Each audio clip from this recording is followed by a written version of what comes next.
Hi, and welcome to this episode of Consciousness in Me. My name is Josephine, and today I thought we were going to talk about spiritual ego, the most boring game in town. Um, and it's pretty easy to spot in other people and very uncomfortable to spot in ourselves, but I'm pretty sure we've all done it. So, what is a spiritual ego? Well, I'm not sure there's a definition, so let's try and just put the frame around what we're talking about. It's basically an ego and then like a narrative you believe about yourself. You have this what kind of person you are, you have a mental image of it, and then you have invested in that and think that's the person you are. And then you try to live up to these rules and you try to present yourself so that other people can see you as this person. And a normal ego, so to speak, might be identified with his or her or their work situation, maybe a parental role they have, or a partnership, or they might have an identity as a depressed person, or an athletic person, or a knowledgeable person, or a very unworthy person. Yes, there's probably one version to every person. And then you have the spiritual ego, which is when you have identified as someone who has realized something, who knows the truth, who have achieved some things that other haven't. And this is a particularly tricky one to see through because it's basically an ego thinking it's enlightened or something along that way. And yes, I've heard, I think he wrote it in a book. Adyashanti wrote that he prefers normal egos to spiritual egos. And I've heard it from other teachers as well. And there's a point to that because it's almost like we talk about this most alive thing, this like sacred thing in the sense that it's so close to essence of a life or the heart of ourselves. And then it's being spoken of in such a rigid way or like without the doesn't carry the truth that it's trying to point to, basically. And well, it's just plain boring, I think is my observation of it. And it's even boring when it comes up in myself. Like the energy inside is not aliveness, it's not fun, it's not joy, it's not love. So what can we do about it? Well, other people's spiritual egos, it's not that much to do about it. Except not to entertain it. Not our job to validate other people's spiritual personas. And we don't need to listen to it, and we don't need to be polite and ask questions about it. And we also don't need to point it out. Life will show them eventually. The way life always shows us where we're rigid, what we're holding on to. But when it pops up in ourselves, now that's a different business. And I've seen it in myself as well. I have heard myself bragging, not bragging, but like wanting really someone to know that actually I've been on a retreat with this teacher. And then noticing halfway through that I stopped listening to the other person.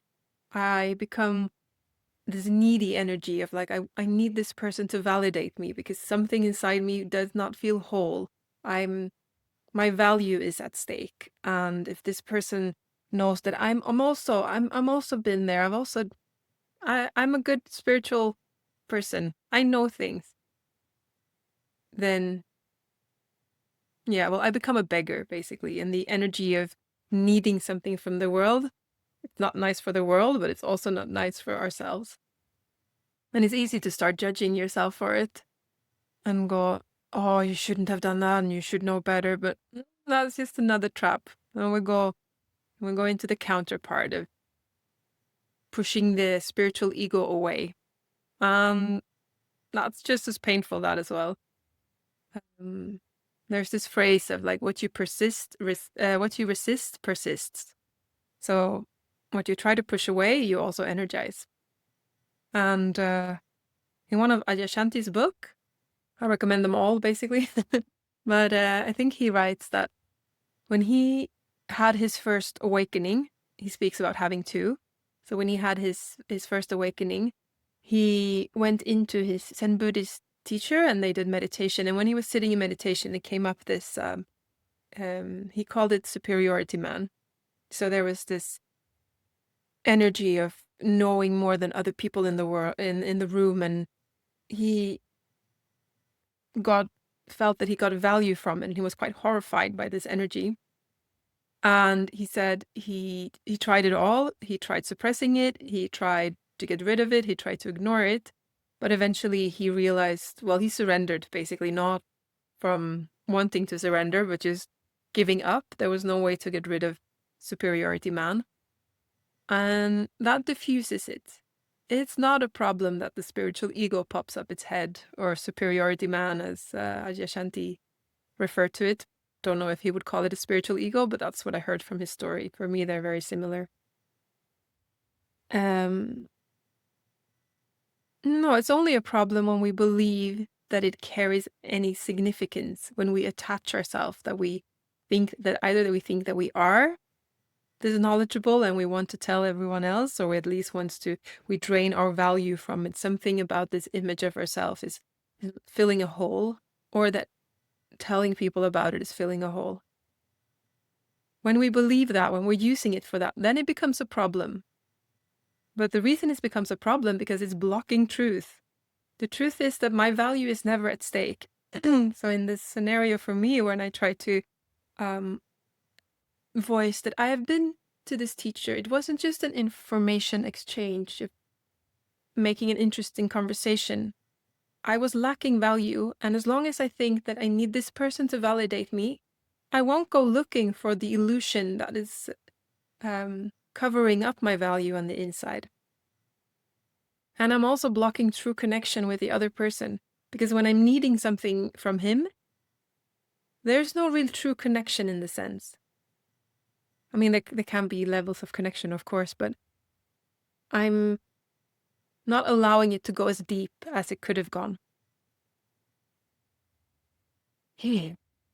And we rarely, when we get caught in this energy, it's not, it feels like we're taking a step back when we realize that we were using it to enhance ourselves in some way. We were holding on to it. Because we're in this illusion that that it is actually working. We think that, oh, but I am valuable because I do know more than other people. And then I realized that, oh crap, actually, no, that was not the reason I even do this. It's because I'm actually feeling like I lack value. So it feels like a defeat. It's almost like a balloon that's been deflated. Mm-hmm. But we're closer to truth. So we're heading in the right direction, even though it initially doesn't feel like it. Yeah. But then there's also there's another trap, which I've also stepped into, maybe you have as well, of wanting to stay away from even risking going close to spiritual ego. So then you don't tell about the retreats you've been to in circumstances, in conversation where they belong, where it's a sharing of our experiences, of opening up for conversation, of letting people know what we're interested in, of letting people know on what level they can jump. Some things they don't have to explain to us because we have the basic training. And we don't need to block that. But that can be tricky to navigate those grounds. And possibly we do it wrong sometimes. Sometimes we go too much and we fall over into gaining our value from that. And sometimes we hold back too much out of fear of not coming across as a spiritual ego. And then we also think we need other people to see us in a certain way or see ourselves in a certain way. And we may wobble back and forth. It doesn't really matter. We're learning, we're evolving, we're just playing around with it. It's just to stay observant and see what is actually alive inside. Is it adding tension, this discussion, or is it in service of softness, of relaxation? Am I trying to impress someone, or am I trying to impress myself?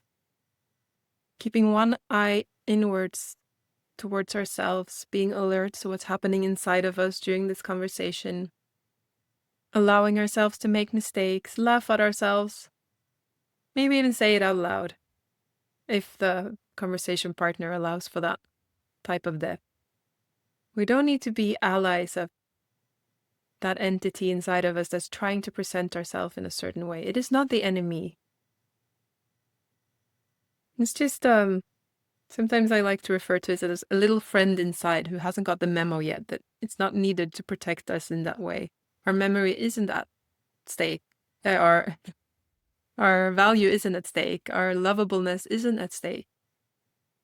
We're lovable just the way we are. It's our nature. I guess it's just the spiritual ego in myself and in others. It's just boring because it takes away the one thing we're trying to point to, which is the ultimate aliveness, the embodiment of truth. And when we try to, or when we have misunderstood and have attached ourselves to something inside of us that wants to pretend that it has the truth, maybe we have seen the truth, maybe we have had an awakening, maybe we have been seeing through the illusion of thought, but then we made it into a memory and into a goal, and now we cling on to it. And Adyashanti says something very, very clearly on this topic. He says that it doesn't really matter if you were awake yesterday. What's interesting, are you awake right now? In this moment, in the present moment, are you awake now? That's what's interesting. That's where aliveness is. That's where creativity happens. That's where true connection takes place. And spiritual egos block that. Yes. What is your experience with spiritual ego? Have you encountered it in yourself? How do you deal with it? Please share your experiences in the comments. And, well, I hope to see you next time. Thank you for sharing this moment with me.